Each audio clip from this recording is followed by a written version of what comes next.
കൊല്ലം അഷ്ടമുടി സഹകരണ ആശുപത്രിയിലെ ചികിത്സാ പിഴവിൽ കേസെടുത്ത് പോലീസ്. കാർപ്പൽ ടണൽ സിൻഡ്രോം ശസ്ത്രക്രിയയെ തുടർന്ന് വിരലുകളുടെ ചലനം നഷ്ടപ്പെട്ട ചാത്തന്നൂർ സ്വദേശി ഹഫീസിന്റെ പരാതിയിലാണ് case. Senior neurosurgeon Jacob ജോണിനെ ഒന്നാം പ്രതിയാക്കിയാണ് കേസ്. News Malayalam impact.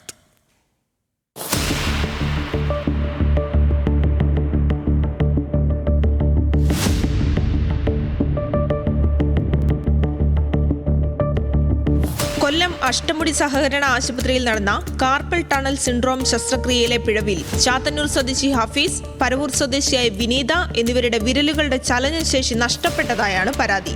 ശസ്ത്രക്രിയാ പിഴവിന്റെ വാർത്ത ന്യൂസ് മലയാളം പുറത്തുവിട്ടിരുന്നു.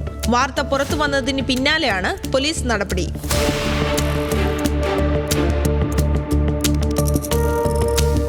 ഹഫീസ് നൽകിയ പരാതിയിലാണ് പോലീസ് എഫ്ഐആർ രേഖപ്പെടുത്തിയത്.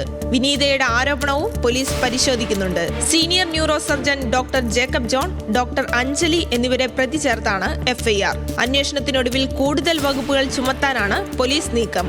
മുറിവുണങ്ങാൻ ആന്റിബയോട്ടിക് മരുന്നുകൾ നൽകാത്ത വിവരങ്ങൾ ഗൗരവമായാണ് അന്വേഷണ സംഘം കാണുന്നത്.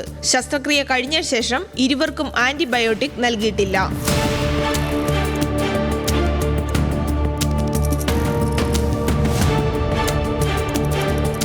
ഇക്കഴിഞ്ഞ ഏപ്രിൽ 24-25 തീയതികളിൽ ശസ്ത്രക്രിയ നടത്തിയവരാണ് ഇരുവരും. ഡോക്ടർ ജേക്കബ് ജോൺ ശസ്ത്രക്രിയ നടത്താതെ ജൂനിയർ ഡോക്ടറെ അയച്ചാണ് ശസ്ത്രക്രിയ നടത്തിയതെന്നാണ് ഇരുവരുടെയും പരാതി. അതേസമയം തിയേറ്ററിൽ ഡോക്ടറുടെ സാന്നിധ്യമുണ്ടായിരുന്നെന്ന വാദത്തിൽ ഉറച്ചു നിൽക്കുകയാണ് ആശുപത്രി മാനേജ്മെന്റ്. ന്യൂസ് മലയാളം, കൊല്ലം.